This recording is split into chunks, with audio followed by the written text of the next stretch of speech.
Start recording. Okay, great. All right, here we go. It starts in 3, 2, 1. You can't manufacture it out of a cocktail of Viagra, HGH, and some of John Hamm's pee. Please hurry up. My face is as hot as a hemorrhoid right now.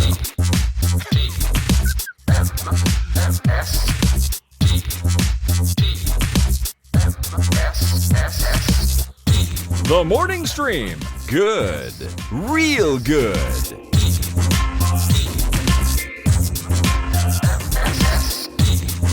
Hello, everyone. Welcome to TMS. It is the morning stream for November 2nd, 2023, and it is Wednesday, Thursday, and I'm Scott Johnson. That's Brian Ibbett. Hi, Brian. Hello. How are you?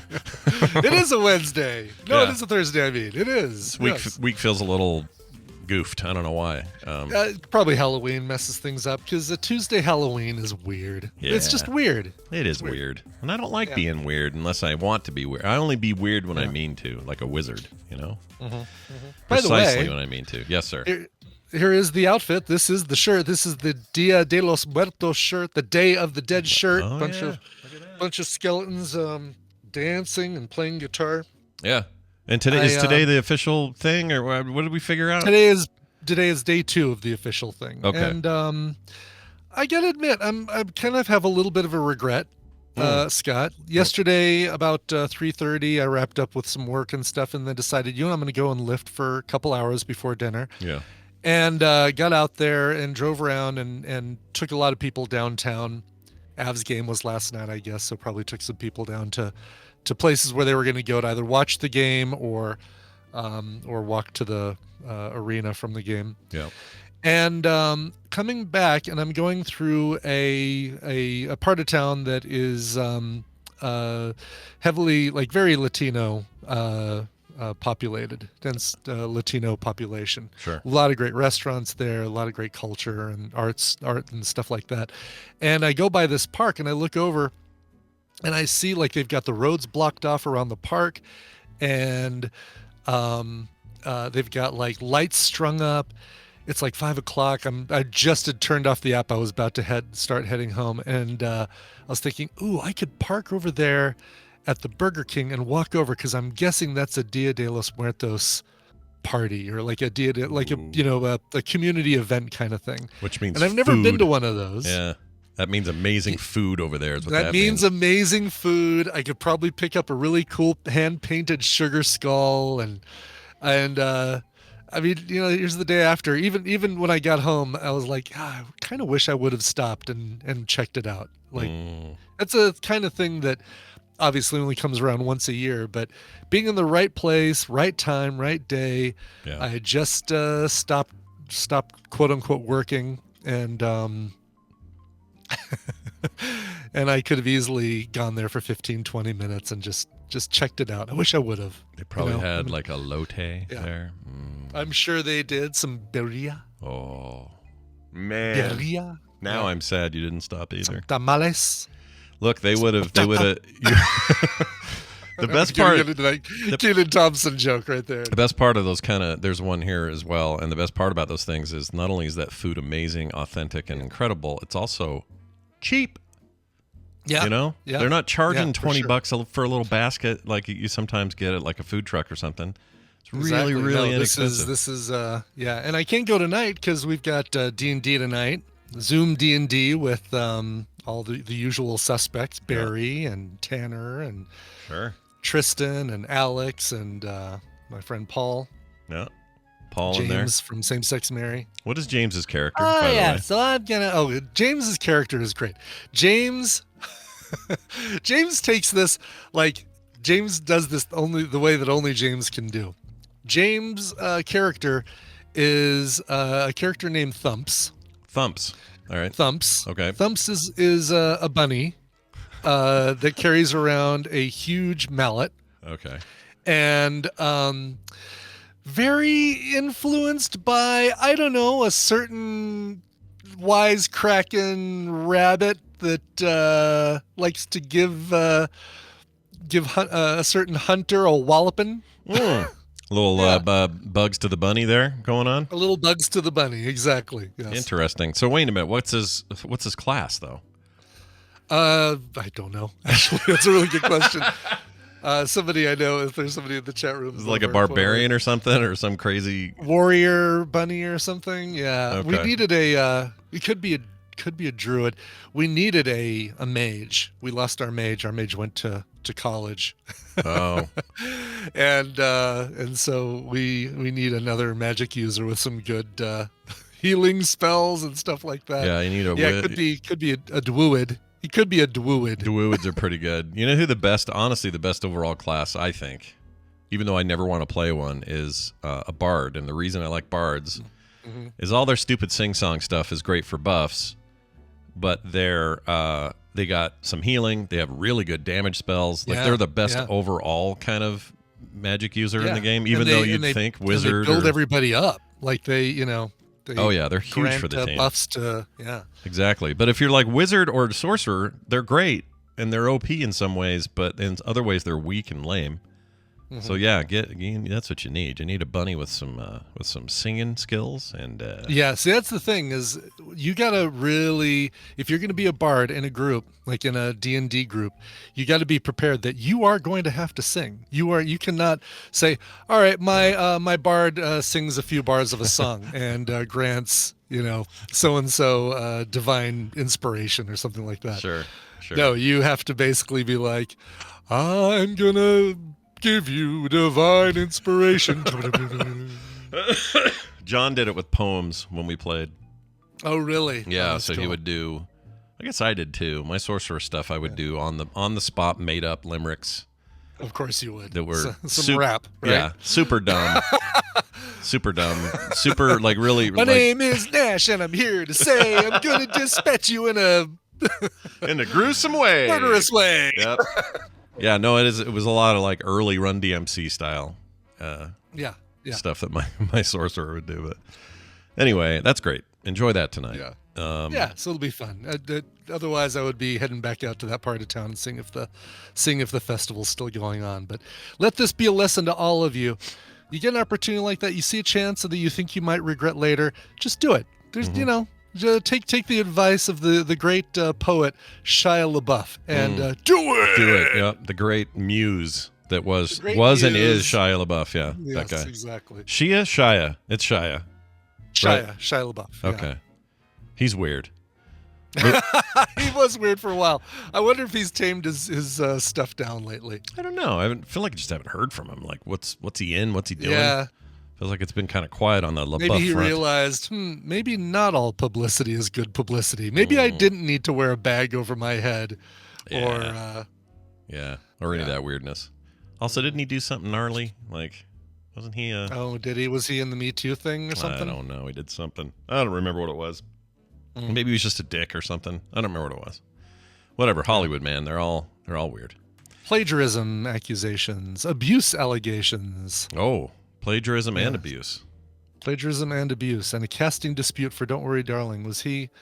Oh, he was replaced by Harry Styles. Oh, that was him in that? Or was it supposed to be him in that? I was supposed to be him in that, yeah. Did you ever see Maybe. that? I did, yeah. How was that? It's, I don't remember. Do you recommend it or I don't remember? I did recommend it. I did recommend it, although it's good. It's kind of Stepford Wives-y, and it's a, you know how the neighborhood in Edward Scissorhands is super like everything is its own pastel, but all in the same palette of pastel, and everybody does their same thing. Their hedges are all kept the same way and that sort of thing.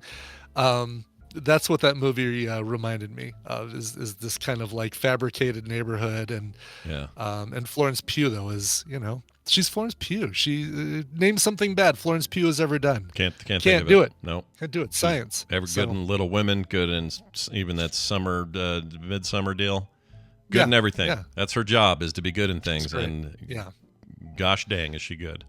Exactly. So watch it if for no other reason to watch it. Watch it for Florence. Watch Oppenheimer for Florence as well. They're both. Why did Claire say it's Lawnmower Man? Lawnmowers Man? Yeah, I don't know. It's Lawnmowers Man because people are out mowing their lawn. I don't know. I don't know. I don't know what's going on. Claire, put the gin down. It's Lawnmowers Man. Lawnmowers Man. God damn it. Stupid. Stupid. All right, we are going to do a full show today, and Lady Wendy will be here. My sister Wendy will be here. We're going to do a Wendy thing here and all that. We got other stuff in between now and then, and I want to start with a message we got from Adam in Queens, New York. All right, cool, excellent. All right, it's where George's parents lived. We're in Queens. Anyway, he says hi, seltzer and bologna. He's talking about the carbonated meat controversy that's been going on here. Says I'm a couple of months behind on TMS, and I have been wondering about your carbonated meat quandary. Well, that means he hasn't even heard the latest, where I'm still sure it exists. Apparently, yeah, exactly. He says I don't know if you have the idea of meat being carbonated because of a company that is called Seltzer Smokehouse Meats. They make Lebanon bologna. We've had that recently. Maybe someone has already shown you this, so he sent me a website. It is seltzersmokedmeats.com. This is what started the controversy. This is what made you think that there was carbonated meat. Was the name? Yeah, it was that because we were talking about Lebanon bologna. We had an article about Lebanon bologna. Yeah. And we're like, does that come from Lebanon? What is the deal with Lebanon bologna? Yeah. And then Natalie and Alan and the cats sent us packages, and you said, oh, it's seltzers? Is there carbonation in it? Because I could swear I've had some carbonated meat, and that's where the whole thing started. You're right. Full circle. Yeah. We've come all the way around. Yes. But how does Adam from Queens get these 2 months? How did he hear the carbonated meat thing, but not hear the genesis of the carbonated meat thing being the exact thing that he told us about? It's a very good point. So I didn't look at the site before. And of course, I went in here thinking, "Ooh, is it possible it's called seltzers because there's some kind of carbonated meat?" No. It is the actual brand of meat that Natalie and Alan and the cat sent us. Yeah. They sent us this stuff right here. Literally, my fridge still has a little left of this with this logo and this looking Jewish guy on it. Mine too. Yeah, I have the sweet. I finished off the original, and I have like a couple slices of the sweet, and I'm having it for lunch today. I picked up an Asiago bagel at Panera this morning. Yeah. When I got my coffee, there was like, if you order within the next minute, you can have a bagel for $1. And I said, sure, give me a bagel. Give me an Asiago bagel. So I'm going to... There's a percentage of people who haven't been paying attention and don't know about the bagel thing. No, why I'm calling it a bagel instead of a bagel. Yeah, so they all think, oh, what's Brian saying? That's completely wrong. Am I wrong to say that this guy, the logo on this website, the dude looks like a Hasidic Jew guy, or am I okay? No. That's the idea. He very much is. Yep. All right, just making sure I'm not absolutely with the hat and the beard and the rosy cheeks. For sure. all the Hasidic Jews that I knew. All the makings of a. Although you look at the About Us and you look at a picture of Harvey Seltzer, the butcher who made the first Lebanon bologna. He does not look anything like that. Let's see, where is he? I'm hitting About Us here. Yeah, it's the very first picture. Oh, yeah, it does nothing like that. No. There he is, though. Look at that guy.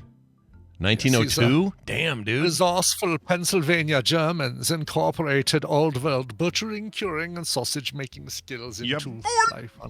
Do you notice that he's got a picture of the smokehouses on the next thing below his photo? Mm-hmm. Yeah. I can smell those buildings. Me too, yeah. Look at them. They just are so... good. I bet you Lebanon, Pennsylvania smells amazing. Oh, I'll bet it does. Like, forget about seltzer-infused meat. How about meat-infused buildings? You know? Look at that. All that yellowing and the darkening of the edges of that wood, that's all meat. That's all like smoked meat infused wood. Oh, why does that sound so good? That shouldn't sound so good. It just does. Oh, it does sound good. Anyway, thank you for that, Adam in Queens, New York. For sadly no closer to the riddle getting solved necessarily. I mean, the riddle being solved is just I'm out of my mind and never had this meat, but I still like the process of you guys helping me solve it. That is my synopsis. Yeah, you know what? It's a safe bet. You're making a very safe bet. You might have eaten some spoiled meat and thought it was seltzer because of the way it made your tongue feel. That's entirely possible, too. Like, I'm open to these possibilities. I just like when our listeners keep adding to the pile of evidence of either for or against. This is fun. It's a good time. Sure.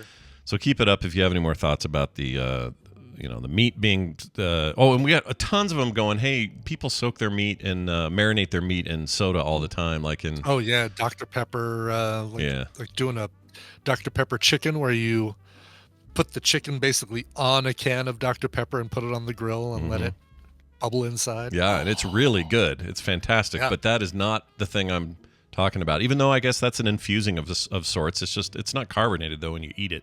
No. That's all lost. So it's something else. I'm not giving up yet. But if there was money on the table and we were at a betting parlor, Brian's money would be on. Scott thought he ate it but never did. Yeah, it'd be right there, firmly betting on. Maybe not. It might be the smart money, honestly. Yeah. We got another message. These all came via text, by the way. 801-471-0462. Jennifer wrote in about Brian's moonlighting watch through. And here's what she said. For TMS, hello, binge and sax. Like saxophone. That's pretty good. Yeah. It's all due to Brian's mentioning of moonlighting that I'm now binge watching this show. I must confess I never missed this show when it was new and out every week. Oh, the sexy 80s sax.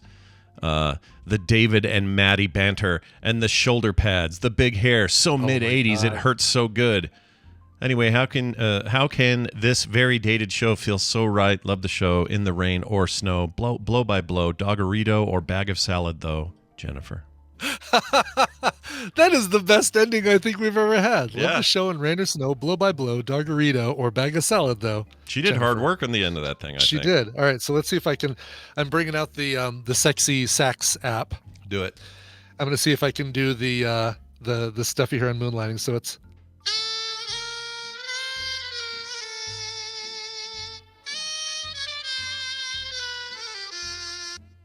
Almost. Pretty almost good. There. It's pretty good. It's always.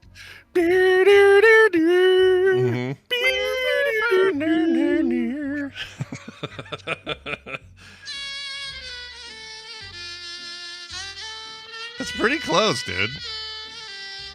Yeah. I'm having. I can feel it. It's pretty good. Is that where is that streaming? I don't think we ever said. Who's what? It's Hulu. Hulu. Okay. Hulu's where you can get your Addison and your Hayes. Addison and Hayes. Yeah. There's some stuff that just does not age well either. There's like there's an episode where David actually starts defending a guy who may have hit his wife. Just saying, Maddie, haven't you ever been angry enough to hit somebody? It's wow. Oh, this is maybe this one should be taken off the streaming. Yeah.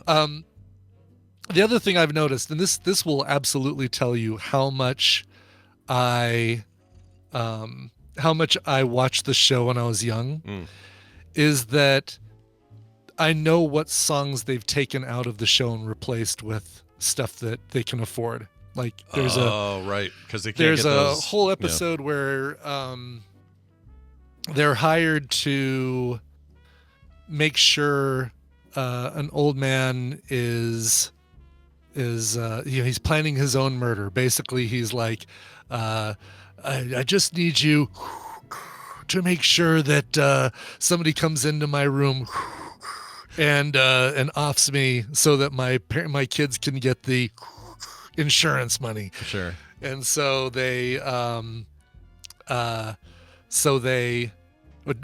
says, I'm taking this one alone. Maddie's like, I don't want any part of it. Pretty much every episode.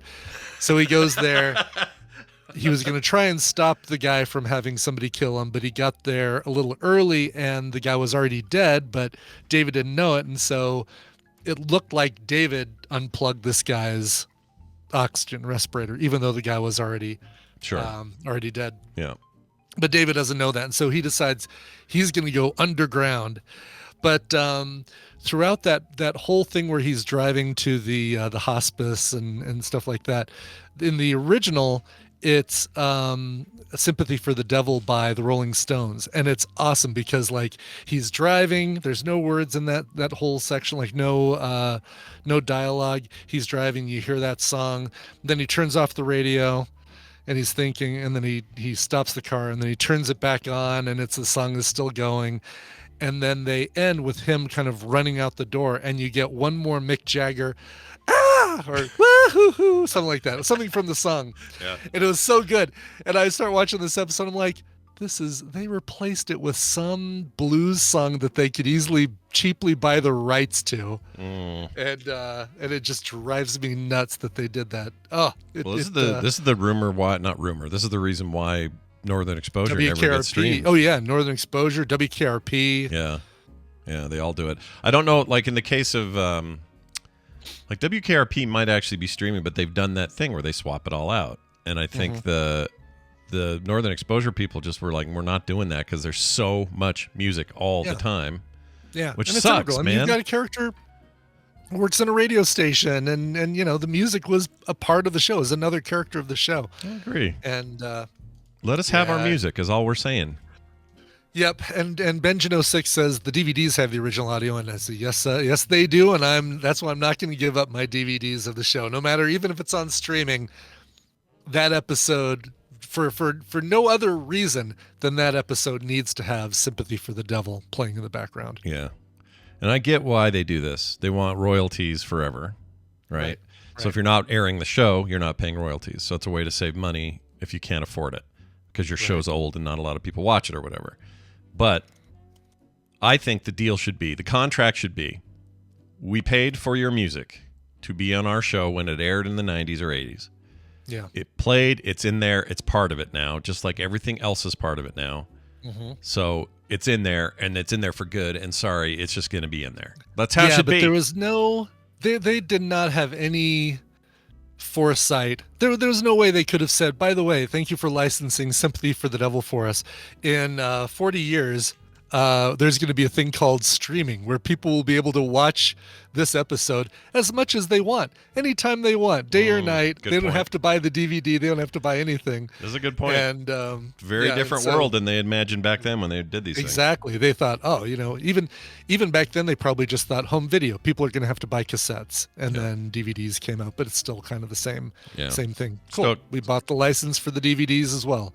Stoics Girl says they had syndication. That's true, but I think it wasn't any, because syndication was still aired television, so you had to tune in when it was on. It was what's the word? Non-interactive. So you couldn't choose what they aired.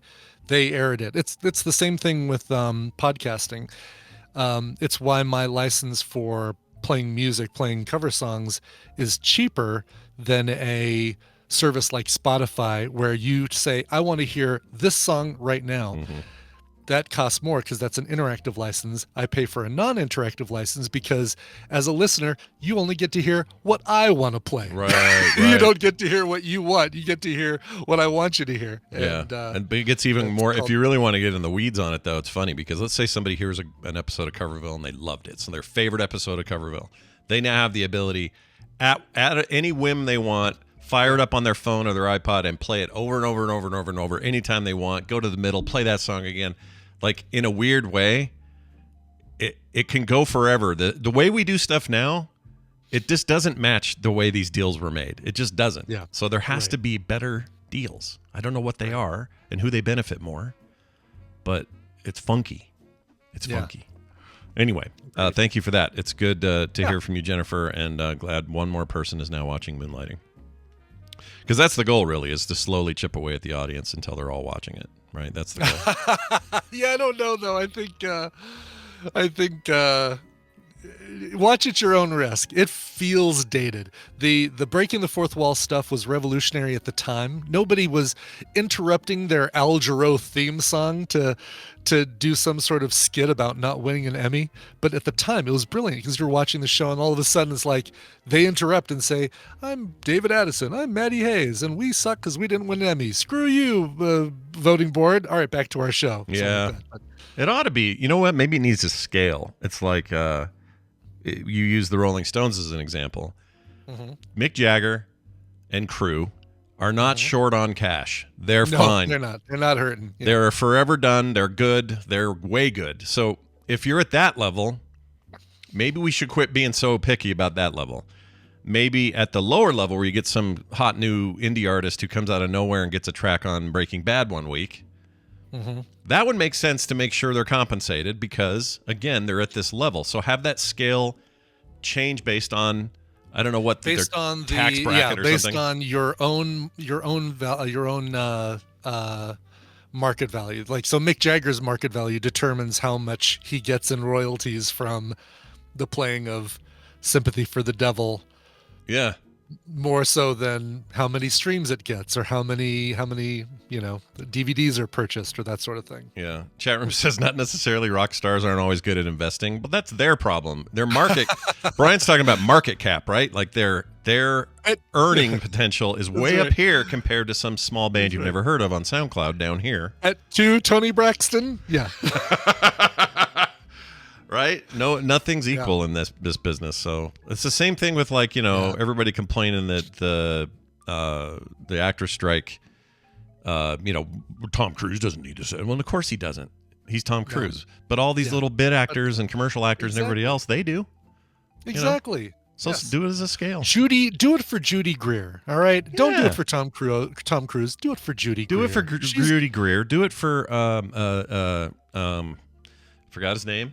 Shoot, he's been for Keith David. For Keith nobody else, David. do it for Keith David. Yeah, perfect one. Keith David deserves your love. Keith David deserves it all, man. He deserves our love, our appreciation, and our full attention all the time. Yeah. Now, news.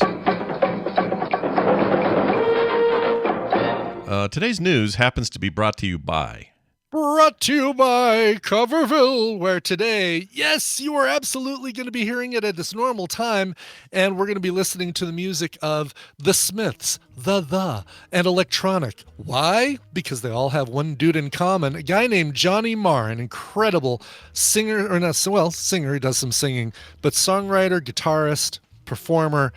I think he even plays the harmonica pretty damn well. Anyway, Johnny Marr turned 60 on Halloween, and so let's do a Johnny Marr cover story. Interesting. I didn't know he was involved in so many bands. I thought it was just the Smiths. No. The Smiths was the big one, but the and Electronic. So basically, he got together with Bernard Sumner from New Order and formed Electronic, and I think even Neil from Pet Shop Boys was involved with that too, right? So you had the three of them doing this whole side project that wasn't New Order, wasn't Pet Shop Boys, and it's really good stuff. I'll bet. Good stuff. That's a good combo of people in there. Yeah, so that's coming up today at noon, twitch.tv/Coverville.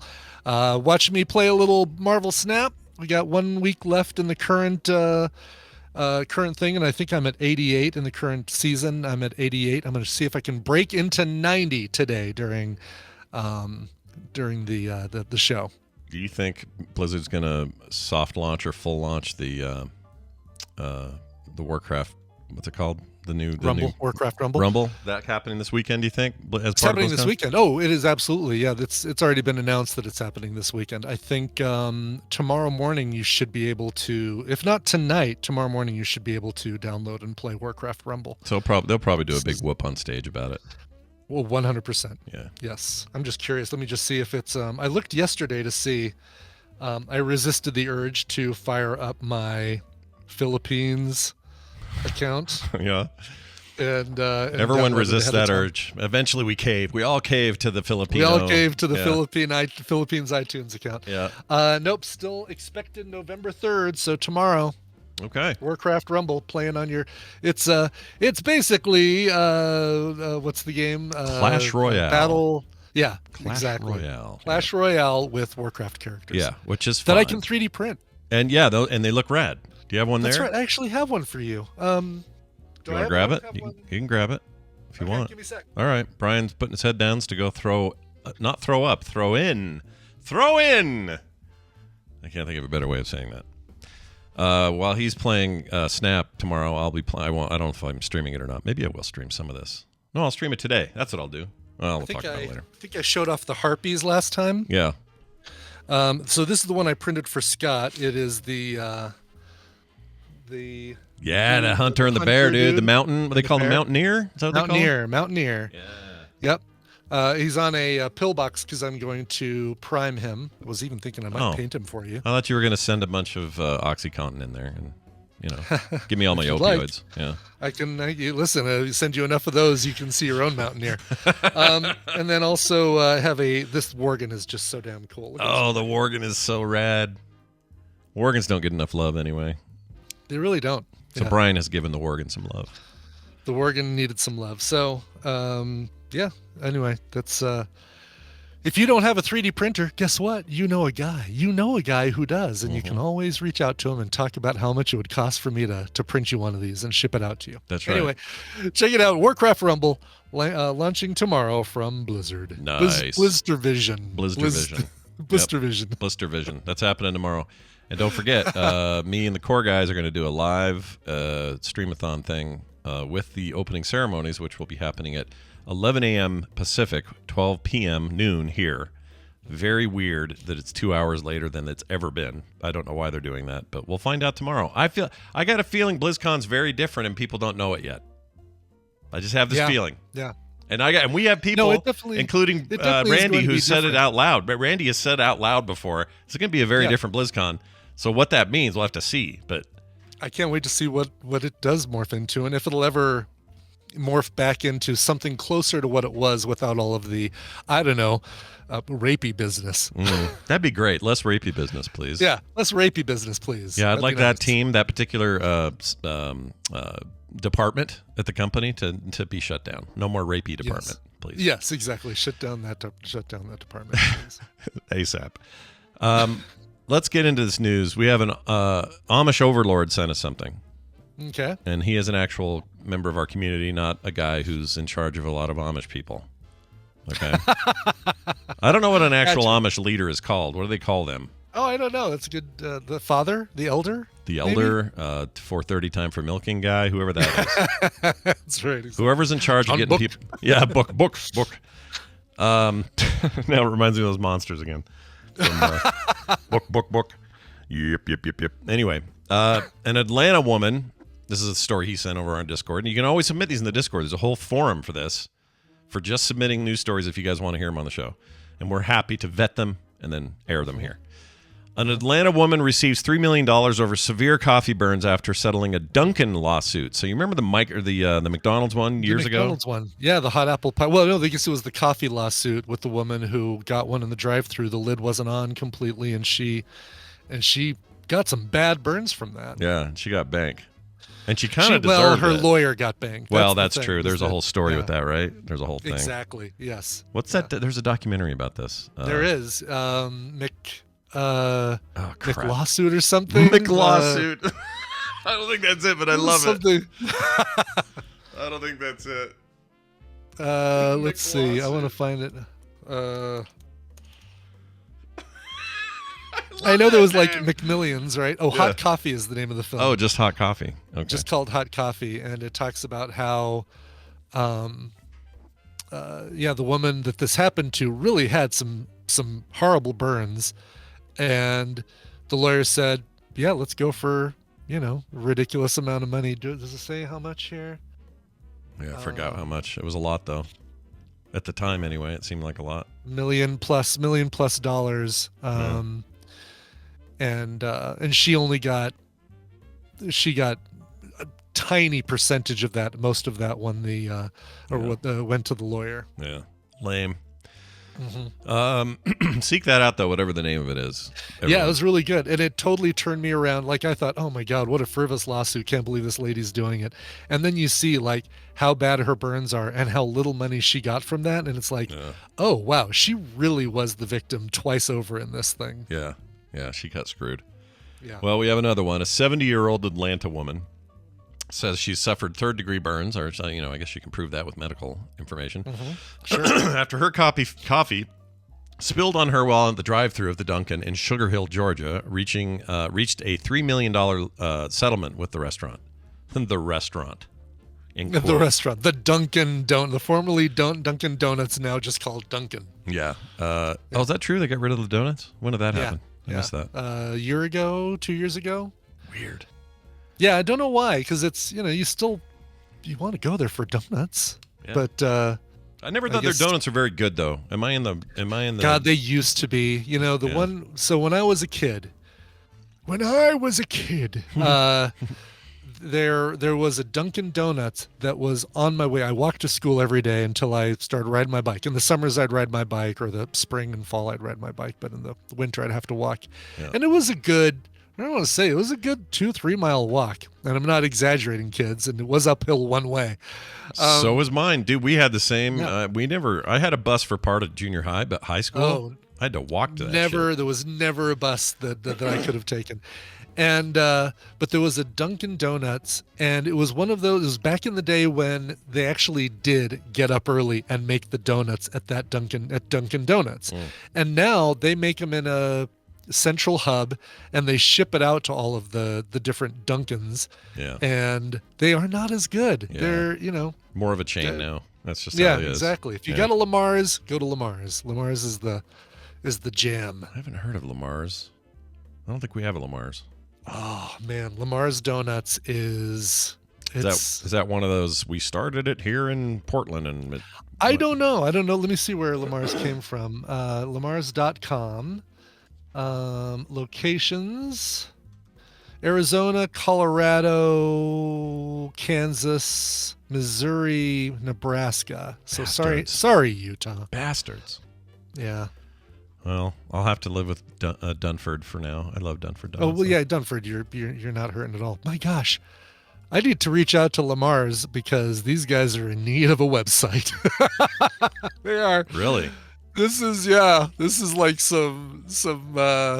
I see potential, Brian. You got a new sure. client. Oh my gosh, Lamars.com. Yeah. Yeah. Right. You'll get up at 6 a.m. and make a fresh website for them. I will, and I could even do it in trade. Do I need to do it in trade? Oh my gosh, do it in trade for donuts?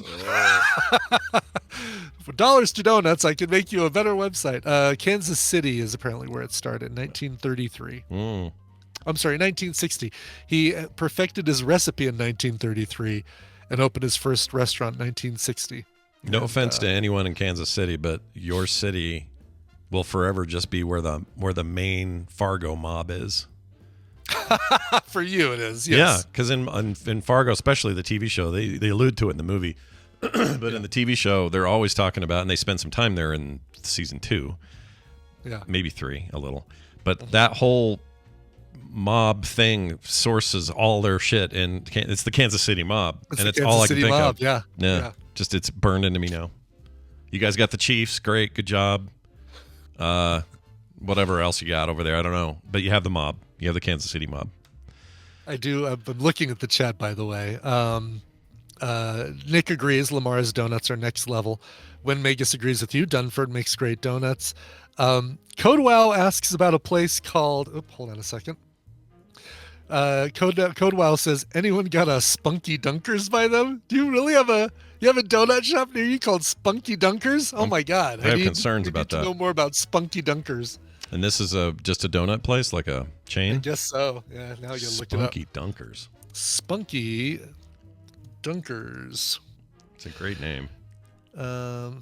These guys have a Wix page, and so when you do a search for what is it about donut restaurants, not having like their Wix page, the title of it on Google is Wix. Oh, that's not good. That's not good. These donuts look excellent though. Oh, yeah, look at this. Wow. These look really good. Holy cow, yeah. Locations. Looks like just Palatine, Illinois. So they should pay the lower tier for Wix and get rid of the get rid of the fact that it says Wix. Yeah. Because Wix sites look fine if you pay the base tier. Yeah, the site looks really good actually. Yeah, it's all right. They do decent work over there. But Spunky Donuts only, Spunky Dunkers Donuts only in Palatine, Emperor Palatine, Illinois. Emperor Palatine. You could probably call it, you'd probably just say, you want to go to Spunky's? That's probably what people say, right? Probably. Oh, Palatine. Is it Palatine? Okay. Palatine. Palatine. Wow. Illinois. All right. I had no idea. Well, that's really close to the word Palestine. If we talk about that, we'll get in trouble. We can't talk about Palestine. Oh, gosh. Nobody should. I feel like there's, all you got to do. I mean, me even saying the P word will probably get emails. You're going to get emails now because you just brought up Palestine. Yeah, nobody bring up, or Palatine, sure. Well, anyway, she got $3 million. Well done. Oh, her medical bills are over $200,000. Jeez Louise. Yeah. She can't go out in the sun. You get that coffee up over like 200, 300 degrees. Like when I make coffee, the temperature I set my water at is 200 degrees. That gets on you. That's no joke, man. Yeah, it's serious. That'll blister you. The bigger question is, like, did they dump it? Did they floppily hand it to her? Did she? The lid was not on correctly. Okay. So, okay. Yeah. Do you think that kid still works at Dunkin'? Probably not. Probably not there anymore, is my thinking. Oh, yeah, I'll bet you no. Maybe it's a future movie, a heartfelt movie where this kid visits the victim of his bad lid every Tuesday. And they become friends. They become friends, and she has great advice. She's played by the now deceased Jessica Tandy, and he's played by who would be perfect for that role? Who played Batman, or not Batman, Robin. Chris O'Donnell, a really young Chris O'Donnell visits her every Tuesday, and they have these great discussions and learns all about her life. Scent of a donut is what they could call it. Driving Miss Donut. Driving Miss Donut. Perfect. DoorDash, more food news. Cool. DoorDash now warns you. They give you, and I saw this on my app. They warn you that your food might get cold if you don't tip. Seriously? For real. This is for real. This is like a mafia. Hey, your food might get cold if you don't give us a little bit of a tip, if you know what I mean. It's very, very Tony Soprano Protection Money. Has a vibe to it. DoorDash has added a pop-up in its app this week warning customers that ordering with no tip will take longer to get delivered, and therefore your food might get cold. Upon seeing the prompt in a since-deleted tweet on X, formerly Twitter. How long do we have to do that? How long do we have to keep talking about X and it being formerly Twitter? Yeah, people know. I hate all that so much. Anyway, The Verge confirmed that if you enter $0 in the tip amount in the DoorDash app while placing the order, an alert appears below the warning prompting you to add a tip or not. You can still continue with that one. Here's what the actual message says. Quote, orders with no tip might take longer to get delivered. Are you sure you want to continue? Dashers can pick up and choose which orders they want to do. Orders that take longer to be accepted by Dashers tend to result in slower delivery. Yeah. All right, couple issues here. Number one,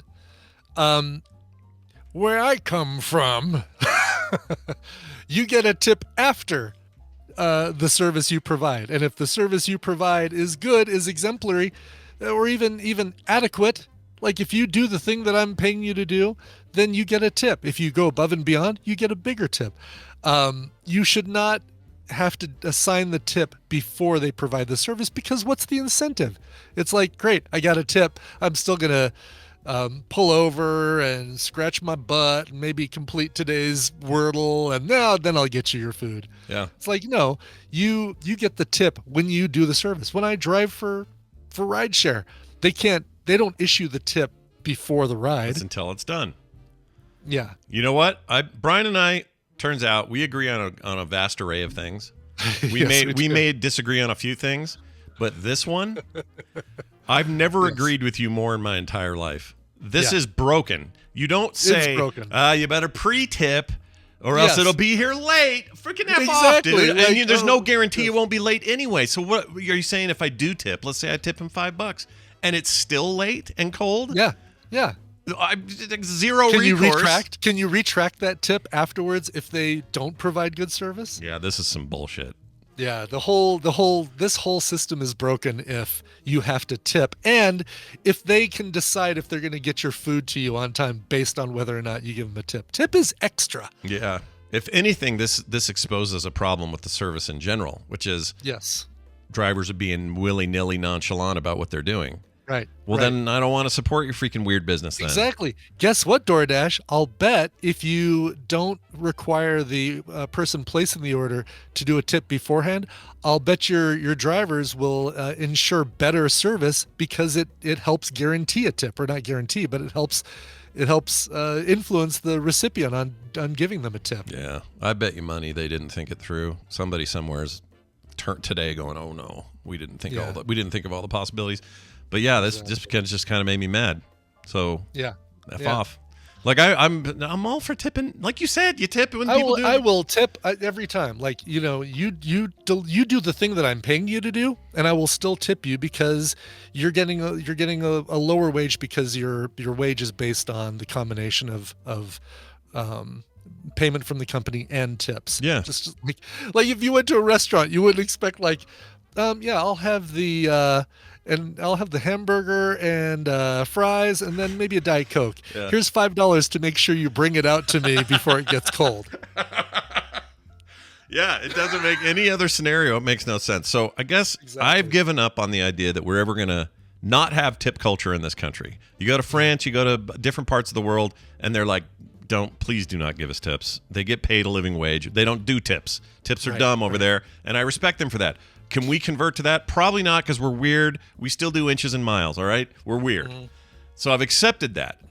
But here's what I won't do. I won't change the fundamental structure, point, and DNA of what tipping is. Mm-hmm. And that's what this is. Yeah, that's exactly what it is. It's not a tip. You're basically bribing, is what you're saying. It's a bribe. Hey, DoorDash, I'm bribing you to have somebody please deliver my food before it gets cold. It even sounds like a bribe, like a threat. Yes, exactly. Maybe call it that if you'd like. DoorDash, change the app. Maybe that's what you do. Just change the app to say, bribe your driver to get your food. Yeah, and Uber Eats and all you other people, you have an opportunity here. Yeah. Right? I don't know what your pop-up should be, but it should be, we only have you tip after you've had the experience or something. Do that. Right, exactly. And lean Uber Eats, into it. You do that and people will be like, oh, I like this service a lot better. And yeah. More like cash. Don't dash. Don't dash. DDD. Diners, drive-ins, and dives. Triple D. It's off the chain. It's gangster. All right, we're moving on to this story. Naked professional. Rant over. Let's rant about something else. Yeah, we'll rant about this guy. Naked professional baritone opera singer got tasered. Oh, this is a real shame. So he got tasered in Lytham. I assume this is. I don't know where this is. Lytham. It sounds like England or something. Holland. It does, maybe. Doesn't it? No, that's a person's name. I can't find it. It's a chemical element, and it's also a town in England, Lancashire, England. Lancashire, England. I bet Zoe knew. She always knows. TRPW says it's Lytham. Oh, Lytham? Lytham. Lytham is spelled Lytham? It's pronounced LIVE-UM, Lytham. That's F. Huh. That's effed up. Totally effed up. They shouldn't do that. Well, after we're done fighting the tip thing, we're going to fight pronunciations. Yeah, you Europeans and your weird ways of saying shit. Professional opera singer Mark Holland armed himself with a bow and arrow and went on a totally terrifying rampage at the Belmar Nursing Home in Stanley Road off Clifton Drive on Monday, on the afternoon of Monday, the 2nd October. The petrified staff of the home called the police at 1:35 p.m. after the enraged voluntary resident lost his temper when he was told he could not go out shopping. So he is I guess he's a singer. But he's in a rest home? Like, so far, all they've talked about is that he's an opera singer with a bow and arrow, went on a rampage at the nursing home because they told him he couldn't go shopping, and he wrecked the place. But I see no nakedness here. Yeah, there's nothing here about naked. Here it is. Prosecutor Pam Smith told the court that an enraged Holland appeared naked from his room whilst singing and making threats to staff. That probably should be threats. But it's spelled treat. Like it's spelled treats. Yeah, they meant threats, I think. Look, I'm naked. I'm making you a treat. He's wielding a bow and arrow armed with metal-tipped arrows. Jeez. Gosh. Why does he have that in the first place? That's weird. Anyway, Claire's like, okay, so keep reading, goddammit. Stupid. You know, maybe they should put all the details if they're going to put it in the headline. It's the first word of the headline. Maybe put it in, I don't know, the second paragraph. Yeah, maybe that would help. Yeah. Let's see. Following 3 taser hits, the enraged but stunned opera singer retreated back to his room. That seems funny. Like you're just gonna, like a bear went in his cave. You're just gonna leave him there. You're good. Did he retreat or did he rethreat? Oh, he may have rethreaded. Oh. Everything should be swapped. No, looks like YouTube froze for some people. Oh, that ain't good. Let's see what's going on there. Let's see. It says I'm good but here. Twitch people, how are you doing over there in Twitch? Let's see here. Everything's showing good on my end. Yeah, everybody is saying. Let's find out. Dross. Yeah, everybody's streaming. If you tip us, we'll make the stream come back. Yeah, I'm on Patreon. Try a refresh, everyone, because I'm looking at the stream right now and it's running. I'm looking at it on YouTube, Twitch as well. Lucky Phil says YouTube broke, but Claire, everybody on Twitch is saying stream is good, seems good. Okay, we're all fine here, so it looks like it might just be. Yeah, Amish Overlord says YouTube stream down. That's weird because it's totally up for me. Like on YouTube. I'm on the YouTube page right now. It's just playing. It's my face looking at this camera going, what's going on? Well, anyway, we'll deal with it. That should clear over time. Okay, moving on to our final. No, we're going to take a break. That's what we're going to do. We're taking a break. We're going to go right to the break. Let's go to the We're going to go to a break. We're going to see my sister Wendy after this break. She's going to come in here and talk about an email we got. Before all of that, a song break. Brian brought one. Let's hear it. What are we doing? Yeah, here's a band called Bristol to Memory. They're another British band, I believe. Let me make sure. Bristol to, because I didn't have this pulled up. I really should have had it up. No, not British. How about that? Orange County, California, home of BlizzCon this weekend. Sure. This is their brand new single off their upcoming full-length album, which is called Hello Anxious. Comes out early 2024. These guys are terrific. You've heard them on Bally Sports, NBC, MTV, the Oxygen Network, Fox, and more. They've been slugging down the emo punk trenches for more than a decade. This is the song Watch Out. All right, we're going to take that break, and we'll see Wendy on the other side. You guys know you will, all right? Yeah. So get ready for that. We'll be right back in a second. Here I was huffing airplane glue in a sandwich bag. You know, just all I could have breathed it on into my lungs and getting high. And then I'd take me a hit of that gas. And lighter fluid, you know, I'd sniff hit by the cans. I'd go around, man, with a sock in my hand like that, you know, soak it down. And I wanted all that good stuff I could get in there. My leg is fine. My stomach hurts.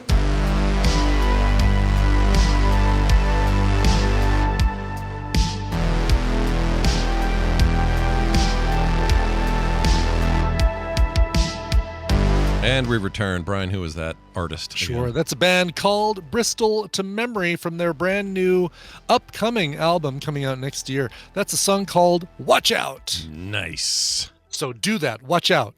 I would recommend watching out. Yeah. All right, we're going to add Wendy to the call and get that going. Quick update on the video. I don't know why YouTube's being weird. We were full speed ahead over here, so I don't know. Yeah. No glitches or lost frames or nothing on my end, so I have no idea what's going on. People are still, they've moved over to watch us on Twitch. Just fine. All right, well, that's nice. We got a little, some redundancy, right? We got redundancy. That's right. It's a good thing, too. Yeah, I agree. Uh-oh, what happened? Oh, ad. Okay. I thought I called Wendy and hung up on Brian, but no, I didn't. No, you didn't. I'm still here. Everything's still fine. All right, we're going to give her a call. It's ringing. As Daryl used to say, we got the rings of ringage, but not the rings of speakage. Oh, usually it takes one extra ring for her to get in, and I don't know why that is. It's something with her setup. Oh, no, she's hanging up, which probably means she needs a minute. Let's see. Oh, gotcha. Yeah, she's she's basically trying to tell you, quit calling. I'm doing something.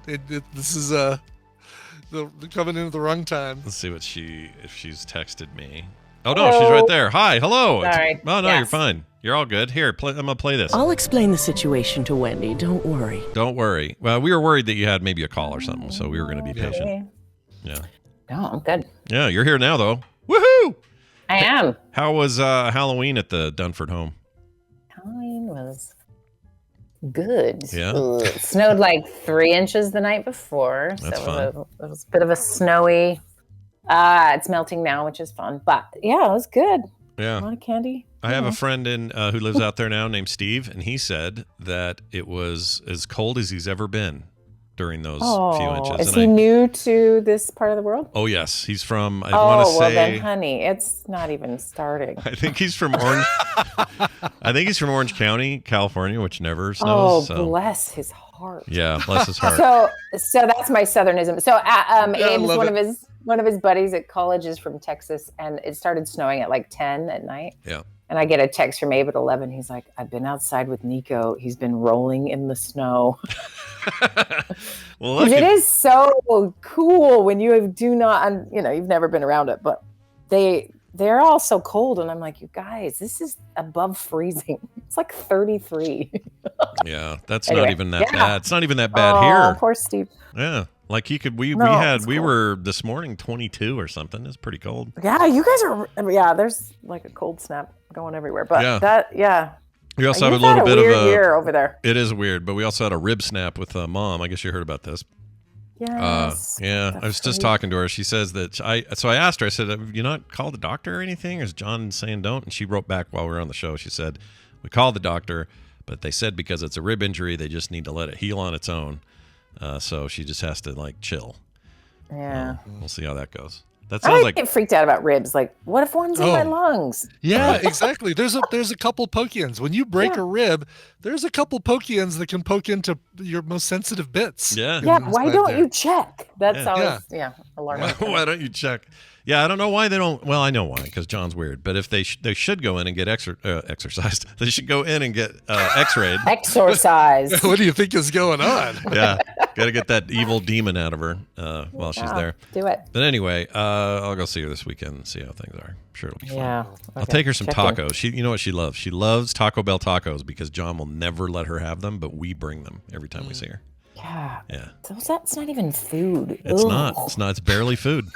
She loves them gross. though. Anyway, let's get to Mom needs to take real steps and talk about her food ideas. Yeah, no thanks. I'm not letting her in. Probably for the best. You know what? When you're 85, you do whatever you want. Yeah. Gated community right there. Yeah, that's true. When I'm 85, I'm doing whatever the frick I want. Steps. Yeah. Even if you beg. Here's today's conversation. We're gonna have an email. Wendy's an actual therapist. She helps people all the time and comes on Thursdays and helps you with your problems. And we got an email with a specific issue that we're gonna read. Wendy, you ready for this? Anything else you want to say before we go? All right, here we go. Hold on a second because I'm not using their name. I don't want to be tempted. Here we go. Hi, Wendy, Scott, and Brian. Wondering if Wendy wants to tackle this issue. I have a difficult time accepting a compliment as truthful. It could be at work, from my spouse, or from anyone, really. I generally feel like they are just saying it to be nice or what should be said to make everyone happy without rocking the boat. I am a white man in my mid-40s, and I grew up in an environment where I feel like negative feedback is not encouraged or maybe even allowed. My mother, grandparents, teachers, etc. always seemed to say how smart I was or compliment most things I did as being one of the best, although in sports, for example, I was definitely not one of the star players. So the fact that I struggled in some areas like sports, I did fine in other areas at school, he says in parentheses, yet was told what a good job I did and that I was one of the best has led me to be skeptical of any compliment when I know it wasn't earned, when I know it was earned. Now I'm a business professional in a leadership position with extreme guilt plus stress and anxiety whenever I have a dissenting opinion or when I need to offer constructive criticism to a team member. It seems like I am not a team player if I don't agree with a particular decision is what is best. Or I think as I'm not sure what he meant there, but we get the idea. Not sure if this aversion to speaking up is related to not trusting a compliment as sincere, but it seems to me in my head I must say that everything is great and wonderful rather than saying anything that could be negative. Any advice on becoming more accepting of compliments given to me and ways not to be stressed out when I need to go against the popular opinion or offer criticism to others? I'm open to follow-up questions if needed. Thanks. An anonymous listener. So interesting one.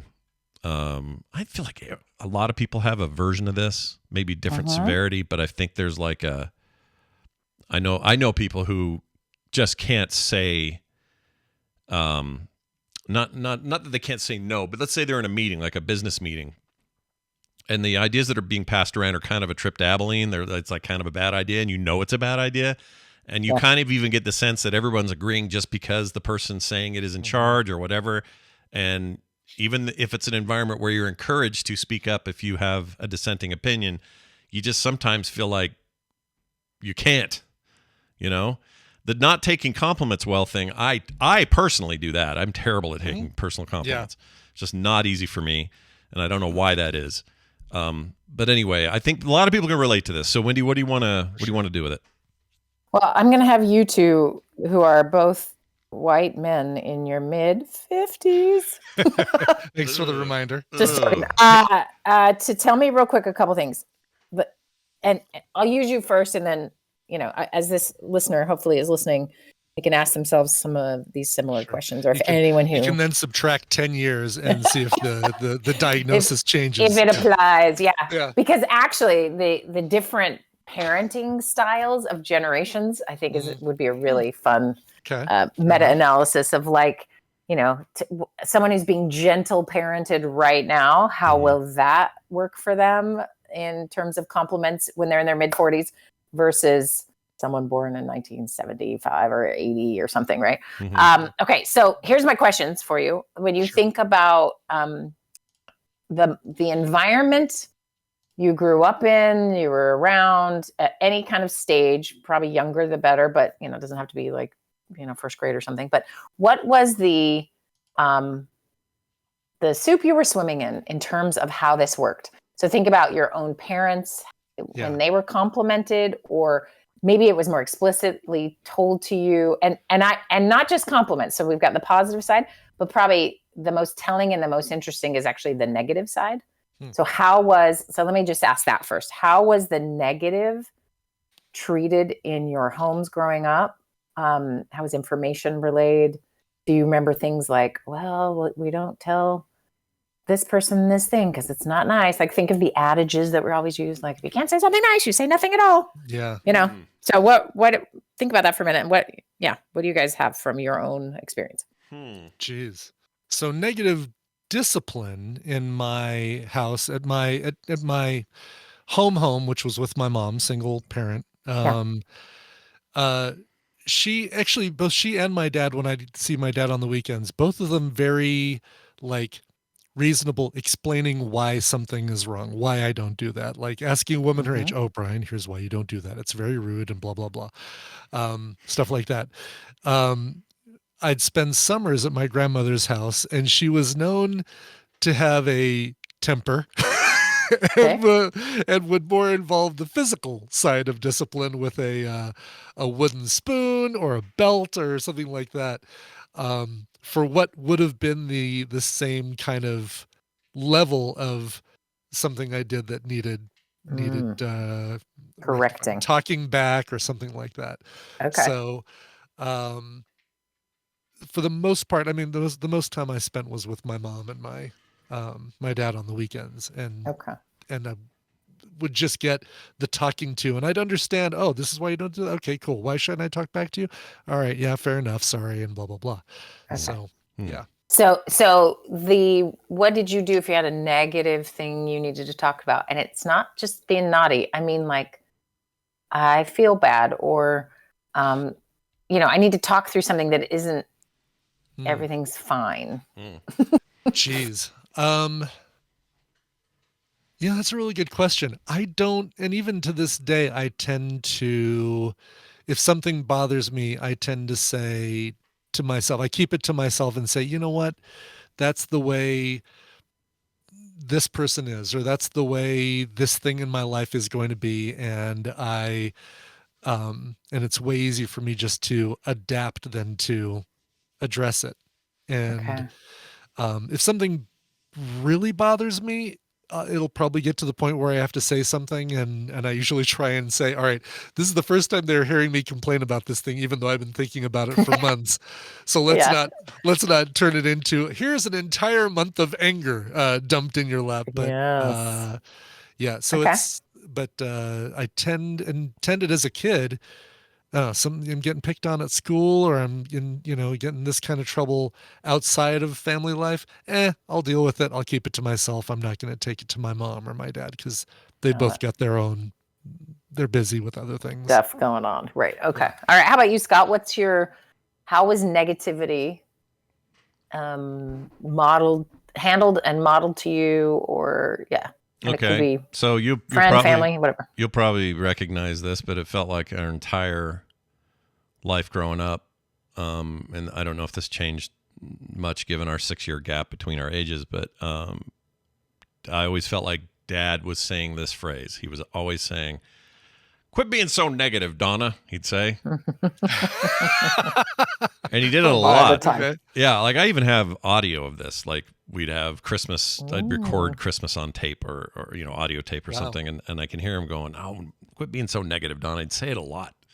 Yeah. And there was kind of a sense that Mom, if there was a negative take, Mom would have it. And if there was a positive or a put your head down and just keep moving take, it would be Dad's. Mm-hmm. And I think that's kind of it. Like beyond that, there was never like, I don't know. It was a kind of household where I felt like I could go talk to them about whatever I needed to. Yeah. And that was put into me very young. I've told the story before, but for those who haven't heard it, it's very brief. But they told me once, it says, if there's ever anything you have a question about, doesn't matter what it is, no matter what we're doing, come talk to us about it. And I was so little. I was probably 5 or 6 when I heard this. Vividly, I remember it, though. They said anything. So I'm outside with friends, and I see the F word on the written in chalk on the ground. Somebody had carved, or written big old F right in the middle of the sidewalk. And I'd never seen that word before. I didn't know what it was. So I went in the house, and they were there visiting with friends or something, very formally in the living room, just talking to these people. I didn't know who they were even. And I walked in and without asking permission just said, "Mom, Dad, what does boop mean?" And they were like, "Boop, dip, derp, dip," kind of like, I can't believe he said it. But I never felt like I couldn't do that, right? I always felt like they were open to that. But I do feel like as I grew older and matured, I felt like I could do that more with Dad and less with Mom because it might upset Mom, but Dad would have a more even take on it. Yeah. So oftentimes if I had stuff I was struggling with school or anything else, it was almost from probably junior high on, it was almost always Dad that I would go to with those sorts of things. Right. And it didn't mean that Mom wasn't understanding or nurturing or any of those things, because she was. It's just, it was a different level of it. And he was better at making me feel like I was in a place where he wasn't going to flip out. Right. And the irony is he's telling everyone he's telling Mom not to be so negative, but you can come to him with negative. Right. And that was what was modeled to me too. I heard that phrase my whole life, but I really felt like it was only directed at her. Yeah, almost entirely. And the rest of us could be negative anytime we wanted. He obviously didn't love it. He was very sensitive to emotions and mood, I think.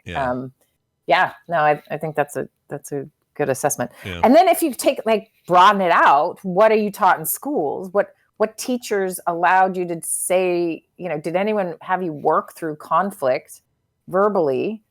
Most people I know are conflict averse. Culturally, I think it's very normal, especially where I live now.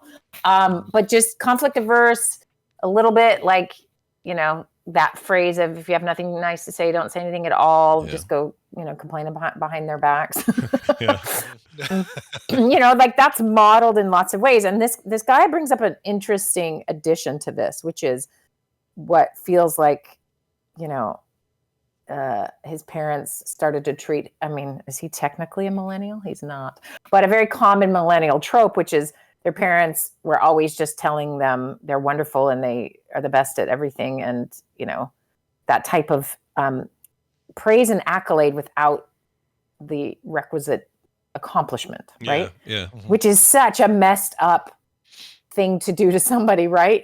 And we think it was helpful, that the parenting at the time was helpful. Maybe I've told you the story, but I was on TV a long time ago. Do you remember this? Yeah, I remember this. Anyway, it was stupid. It was some local Utah station, and Adam's Family wrote a book, and I was there to, help them, blah, blah, blah. It was so stupid. But anyway. The Addams Family wrote a book. The Addams Family, I know. Yeah, crazy. I didn't even hear myself say it. Anyway, but while I was waiting to go on where we were talking about just this stupid book, and there were other really dumb things. I hope that show was not on the air anymore. But anyway, they had families talking about self-esteem, and I almost lost my mind because they were saying the most important thing is you can just keep telling your kid that they're wonderful. And I'm like, what? That is not what self-esteem is. That is your mom saying, you're so handsome. I don't know why the girls don't want to date you. That's what that is.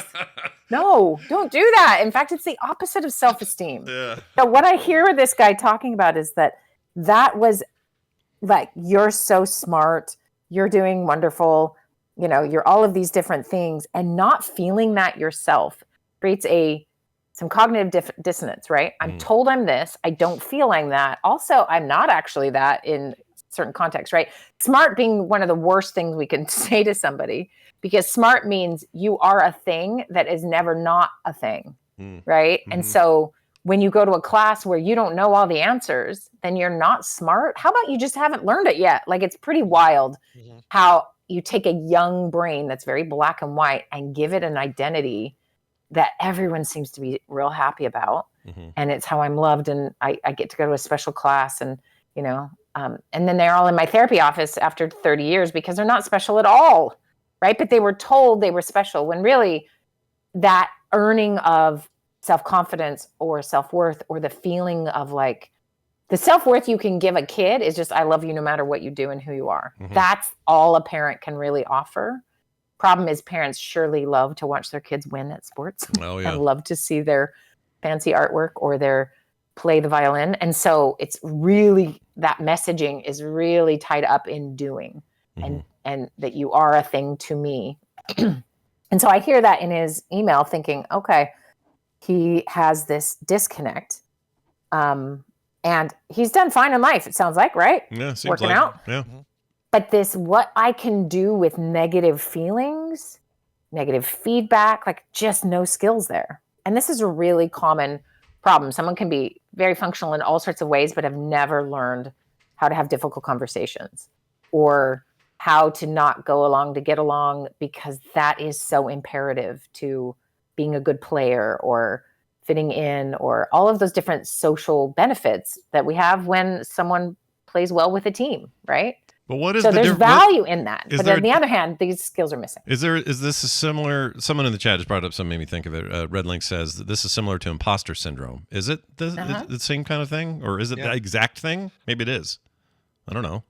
Well, okay. So that it's not exactly the same, but it can be relevant or related in the sense of, if you're told you're a special flower forever and you're in the accelerated programs at school, and then you go out into the workforce and you struggle, you can just feel pretty terrible about that, and, feel like I should be better, or, expectations. What's the phrase everyone always uses? Well, we just expected more of you, or, that kind of idea of I'm just falling short. Yeah, right? Yeah. Of what? Some made up thing someone had about what your life should be. I mean, I thought my kid should play, Major League Baseball. You should see his left-handed throw. Is that even related to normal anything? No. In fact, there's some research on D1 athletes and like Olympians and others. You know what the biggest contributing factor to a person being an Olympic level athlete or a D1 level high college or professional is that they have a sibling who's done it. Oh, really? That's it. Wow. So if you think of what that actually means, that means there's a hell of a lot of parenting going into professional athletes. Yeah. And every dang parent is acting like that's what their third grader is going to be. Yeah. Because it's kind of true. And yet, how many are there actually? Right. Anyway. How young does this sort of start? Because I was just thinking the other day, we're obviously Kim and I are in a biased position here, but whenever we see Phoebe do something crazy, like she's a year old now, barely, and she can say 3-syllable words, and she'll repeat them for the first time when she first hears them. When you say them to her face, she'll just repeat them. and we think that's amazing. She's a genius. Our words we're saying, we're just lavishing her future on her. I can't believe it. A year. Imagine what she'll be like when she's 10. Like this kind of stuff. You're not doing her any favors. Just speak all the words. Right, but what I'm thinking is, there's layers to this. Like we're in the pops and nana phase with her. Yeah, that's different levels of compliment compared to what her parents are doing. So it's her parents that have to be a little bit more careful. We expect grandparents, because we expect our grandparents to like lavish everything on us, you right? can do whatever you want. Your grandparents, sure. But keep it up. You don't have to change. You're but fine. at some point, it does seem like there's a cognitive point in these kids' lives, though, where you do have to be careful. It's like when they're 1 or 2, they just respond to positive feedback. They don't, they don't know the nuances of it or internalize it. But when they're 10, and if all they get is "you're perfect," "you're a genius," "you're going to do everything," you're giving them expectations that maybe they can't, keep in line. Live up to. Yeah. You're putting them in a mental prison is what you're doing. And no one does that on purpose. But and here's the underestimating maybe of the power of your influence is they just want to please you. Yeah. So if you're like, that bar is super low to please me, and I think you're great and I'm excited to watch your life, then you have a different formula than we're going to do all the things and make sure you have all these opportunities so that you can be ridiculously amazing, right?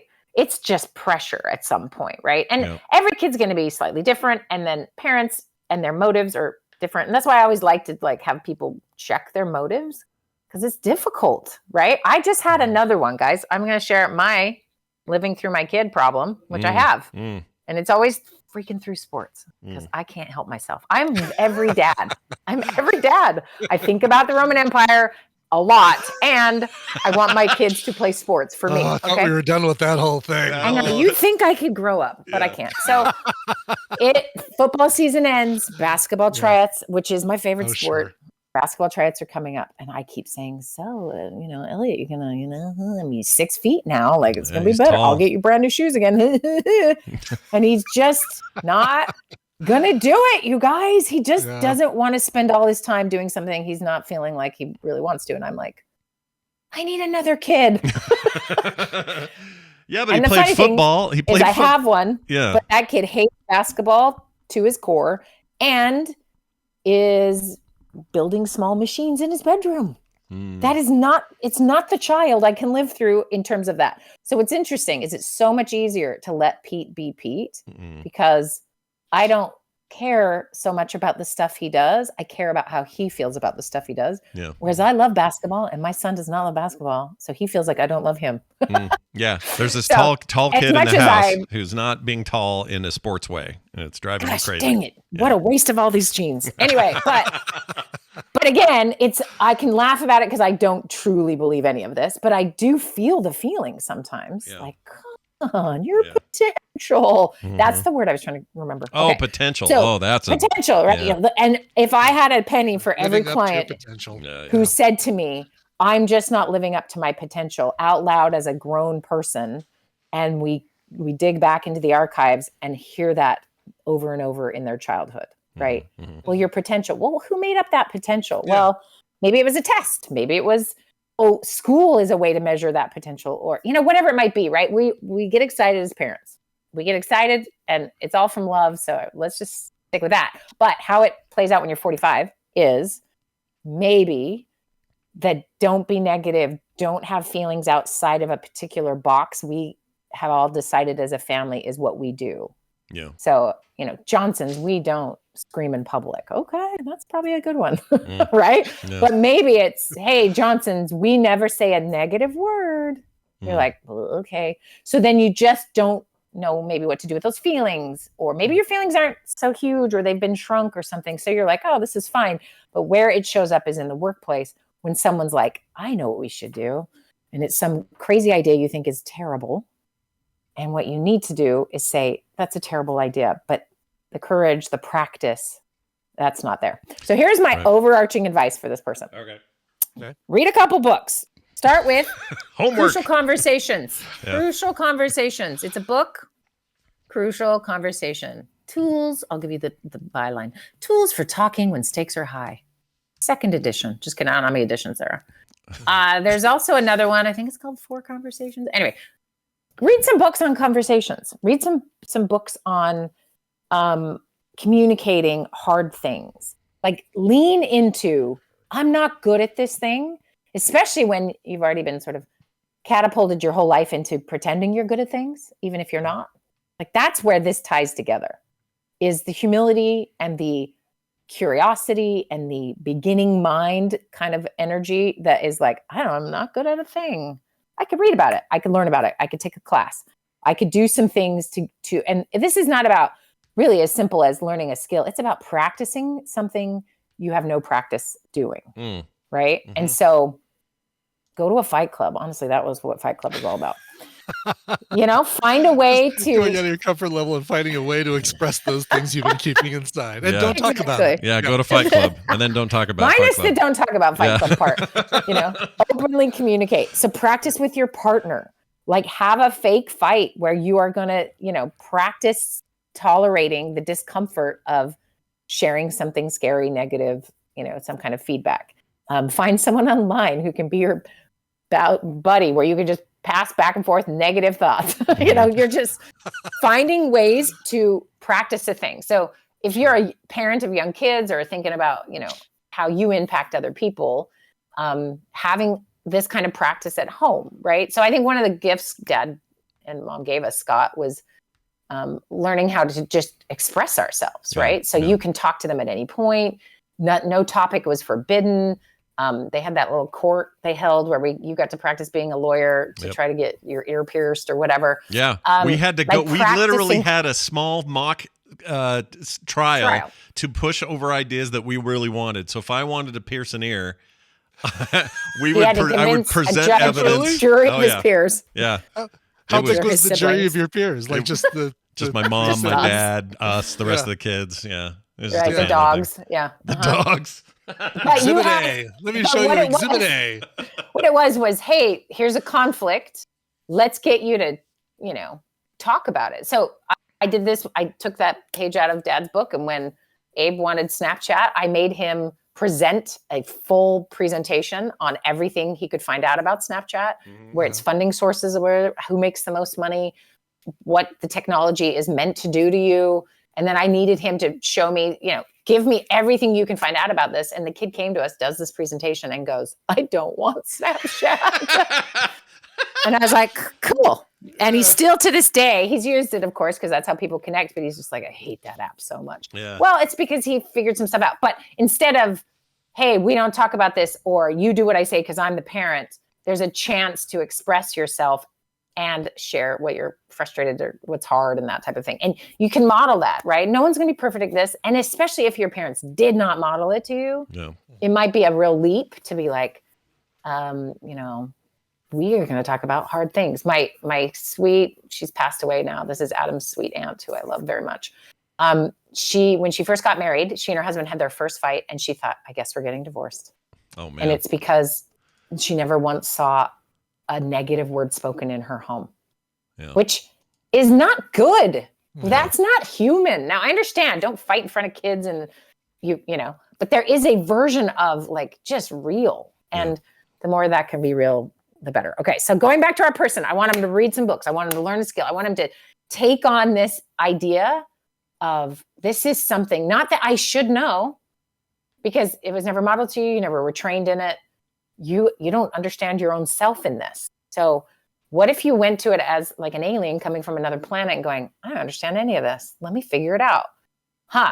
Here's some, you already did some of it in the email, right? Mm-hmm. Okay. This is a founding principle in my life, was I was told I was good at stuff even when I wasn't. So how do I deconstruct that? Okay. What other factors play a role here? Okay. So what are the actual skills I need?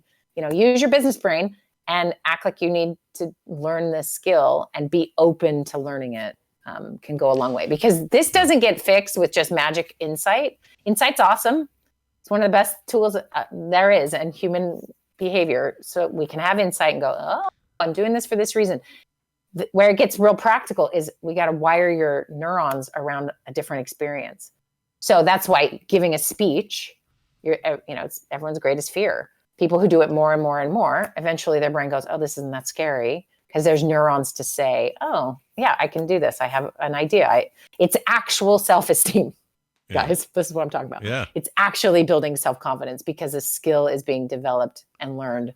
But often when we're older, we think, well, there's nothing for me to learn, and I'm going to hunker down on being ashamed that I don't know something, right? Mm-hmm. So, yeah. And then, you know what? I have to admit, like, I didn't realize it was happening, and maybe even till now I didn't realize it was happening. But us doing these little mock trials to get like whatever teenage thing we wanted, we had to present why and really have good evidence to back it up. That built skills around critical thinking and negotiating. Exactly. Compromise. Yeah. But not only that, it was like, oh, well, I can't just say, well, because my friends did and it's cool. I mean, that's a lame argument. So that would be lame in any other context. It's like, why do you want this car? Because it's cool.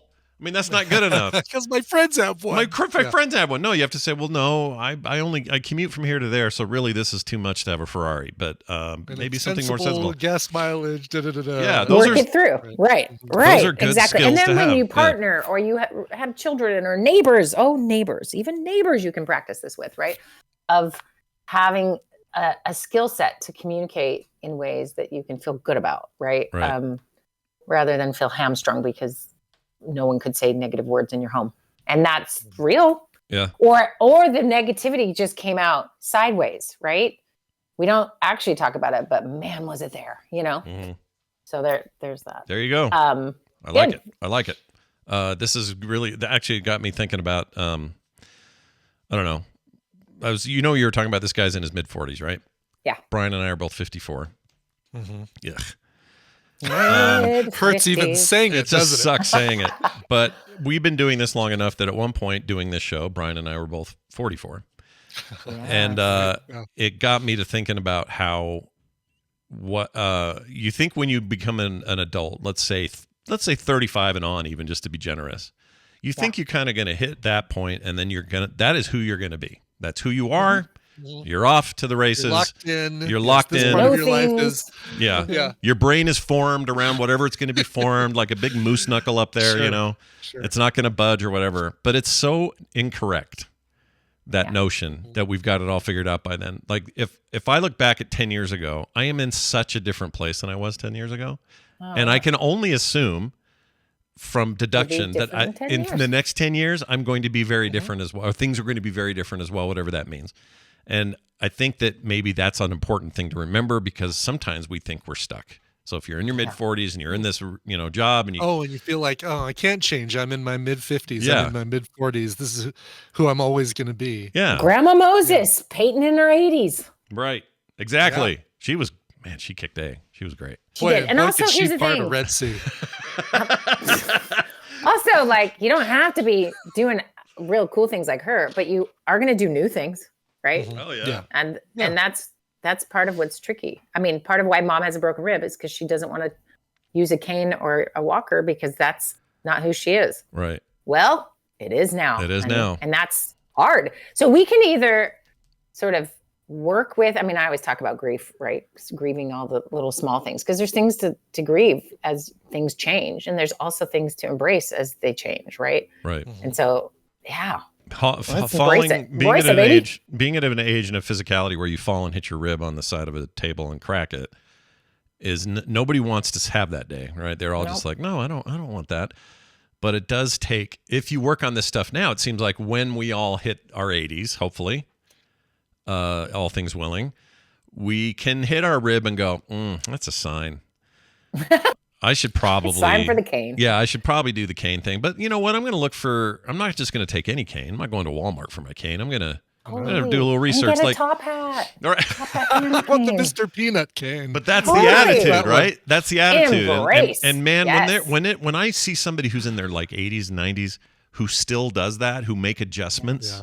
Yeah. Based on their lives and do it with their head held high, there is something really admirable about that. Yeah. Now it could be just faking it till you make it. It also could be just you work on accepting, right? That's a huge part of it. Yeah. So let's all do that, everyone. Let's do That's the general advice. And read Crucial Conversations if you are struggling with communication. There's so many of them. That was the first one I thought of. Well, that's a good one. I could get more if they want more ideas. Totally works. And we look forward to feedback from this listener to see if any of this helped. Please let us know. Wendy, there's no more signups at the moment, right? You're done? There are, dude. Oh, it there doesn't are. start till Monday. So you have till Sunday night. Scott is not in charge of that. You are, dude. It is Sunday night. Deadline is at midnight. Please sign up. I'm going to send one more obnoxious email to get your attention, and then no more is coming. I don't know about you people, but I like the 5th. I think I'll just get more reminders. So I'm like, I'll do it. I'll do it. Yep. And then the last one comes and goes, and I'm like, wait a minute, I missed it. So don't let that happen to you. This will be the last reminder email I'll send out in a day or two. And then it's Sunday night is our deadline. It's going to be a blast. We already have 25 people. It's going to be great. Yeah, so this happens every time. I always get about that many, and then everyone shows up at the last minute. And I understand. I do the same thing. So make sure you show up. It's going to be a great time. So realsteps.org. Realsteps.org. November 5th is your midnight deadline. Get in there. Get it done. Wendy, have a fantastic week. Thank you. And don't eat all that candy your kids, I guess your one kid got. Did he go trick-or-treating or no? Did Pete go? Heck yeah. And he was a mad scientist with his own hair, and we just sprayed it up white. It was pretty awesome. Perfect. Awesome. Yeah, it was good. Yeah. Are you withholding the candy? I mean, what are you doing with the candy? Here's the thing. I don't know if you know this. Tell me if you're holding. This is really actually good real step fodder. Is I have cured my relationship with candy. You have? Nice. I have. You guys don't understand. Like it has no hold on you. Like it doesn't. I like it. Yeah. I eat a little bit until I don't like it. Feels good, and then I'm done. Scott, wow, I'm impressed because your whole life, especially younger. This is why I need to get in on the next. Yeah, you do.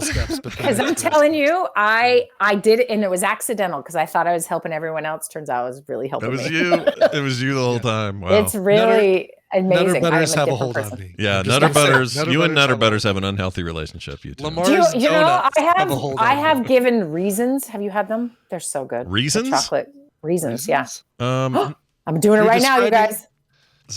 They're Reissein. I don't know. They're German, and they are so addicting and delicious. Reis. Oh, they're the chocolate covered raisins. Yeah, chocolate. Mm-hmm. Oh, I have had these years ago. They're so good, and I know at least 10 people right now who blame me for their new addiction because I've introduced them. But I can have one or two and walk away. Yeah, okay. That's it. I spelled it wrong. Yeah, that's all right. It's a German thing. Yeah, it's a German thing. Everything's loud and horrible. I don't know how they're pronounced. Okay, bye. Have a fantastic week. We'll see you then. All right. Bye. Thanks, guys. Bye. Why can't I hang up on you there? Oh, geez. All right. Hey, listen to this. This is how Wikipedia says it. Reason. So she was right. It is reason. Yeah, you say it's German. You say the second of the two vowels, so you would say reason. I didn't know that about German. Reisen, then you'd say Reisen. I took 1 year of German or a semester of German and forgot it all of it. Did you? No memory. I took 3 years of Spanish, and I don't even think I'd be able to order a birria at the Dia de los Muertos event. As long as you do it at that awesome accent, you'll be fine. You'll get what you need. So look at these. Is there dark chocolate? Oh yeah. Reasons? There are. Yeah. They got a bunch of these. They've been making these since the 30s. Jeez. Wow. The 1930s. Wow, why is a 30-ounce bag $51 on Amazon Prime? Can someone please tell me that? Name the thing I will not buy today. I will not do that. Even $22. So this is a 30-ounce bag. Yeah. That still seems high, doesn't it? Seems high. Yeah, but it's good. But it's good European chocolate as opposed to. I just can't get. This one looks like it's milk chocolate. I can't tell if it's.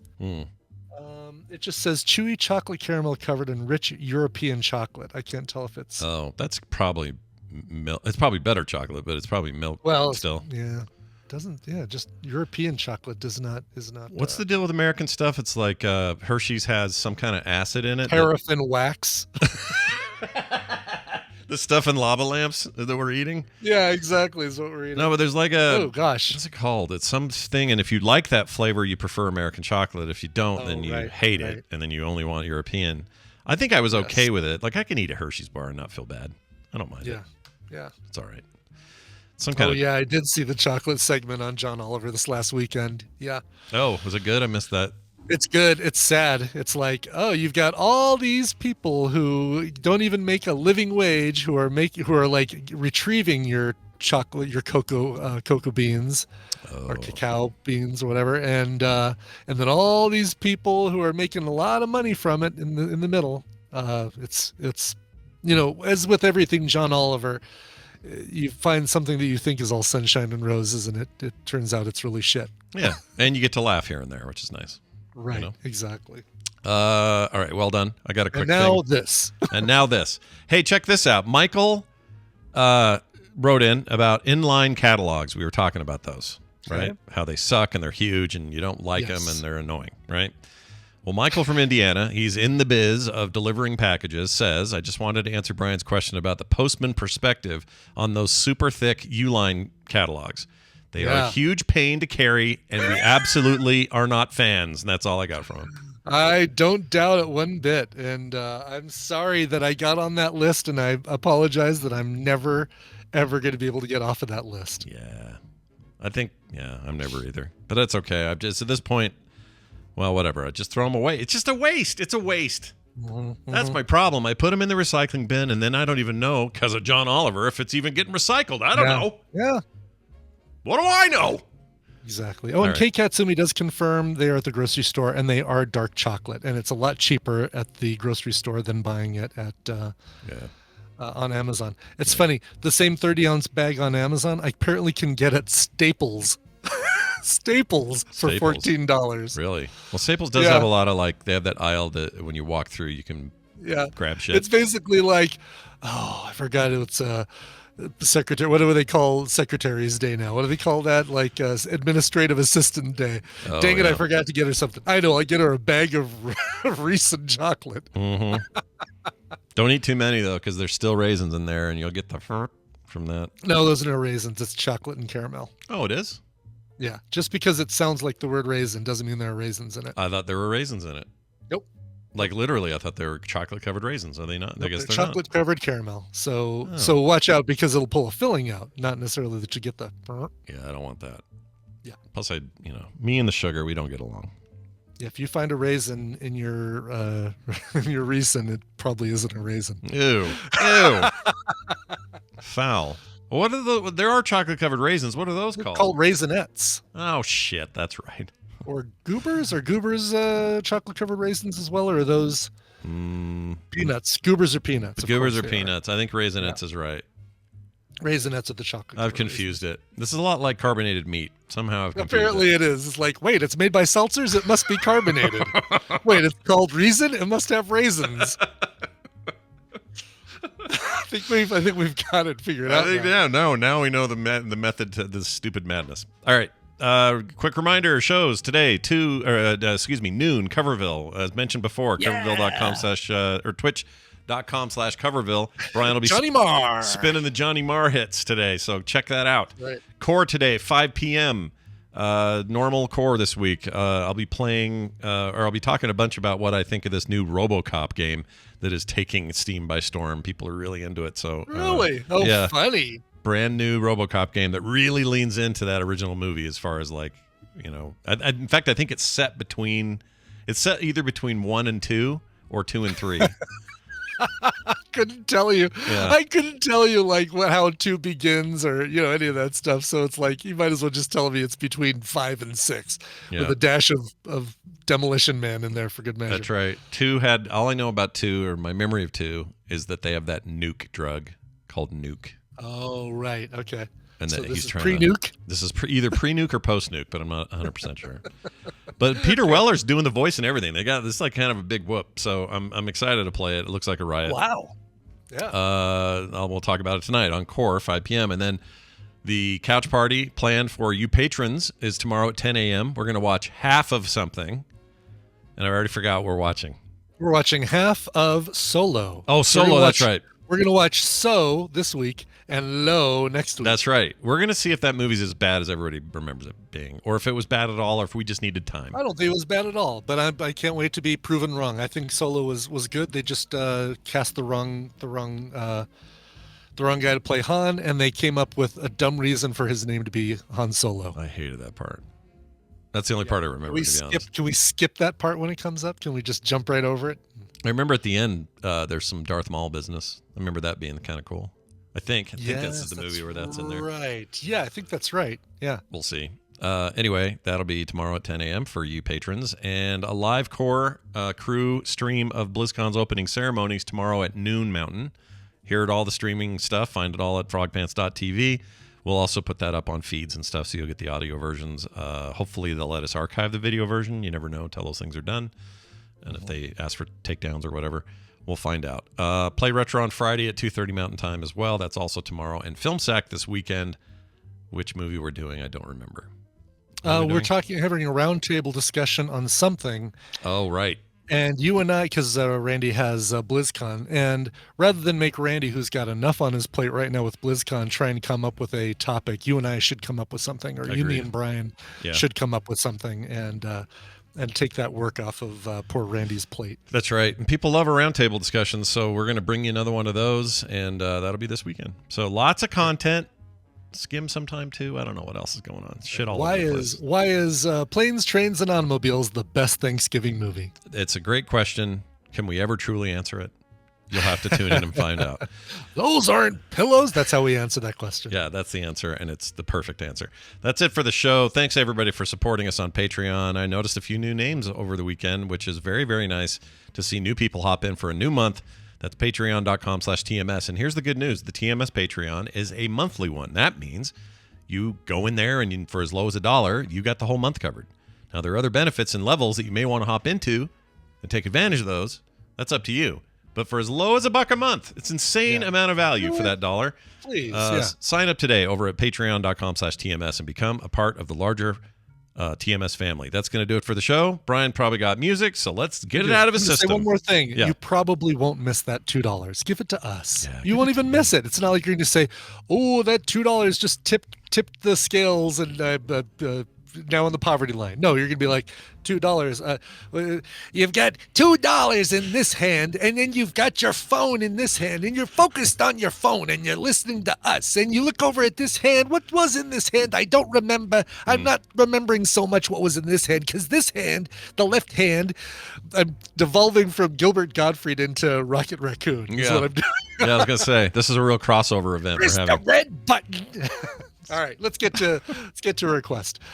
Sean Nagel wrote in, said, I turn 45 on November 2nd. That's today. And if all went well, I just had a kidney transplant. Oh, wow. Okay, well, first of all, happy birthday.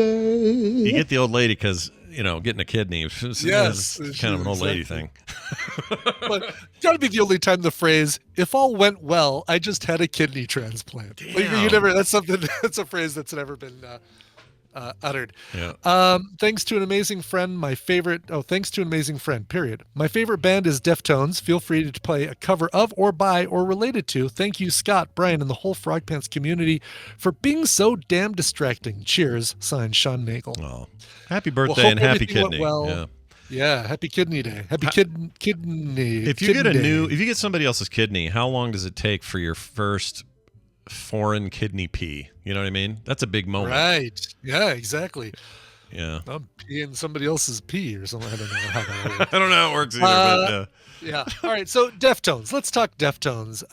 This one I've had since 2005. I think it comes from a CD or release called B-Sides and Rarities from Deftones.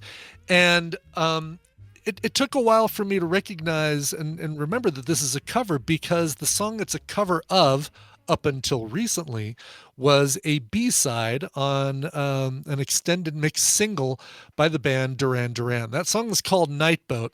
And this last September when I saw them, they opened their concert with with Night Boat, B-side that they opened their show with. And they opened their brand new album, probably relatedly, Dance Macabre, which is an excellent Duran Duran album. Don't sleep on this one. Covers of Billie Eilish, covers of Talking Heads, covers of, who else is on there? Rick James, of all people. It's called Dance Macabre. It came out last week, and it is the perfect Halloween album, post-Halloween album, too. Anyway, the song is called Night Boat. It's Deftones, covering Duran Duran. Here it is. Get more at frogpants.com. Now there's a happy accident. Oh, a happy accident, eh? Was it very happy or just an accident? Can't remember.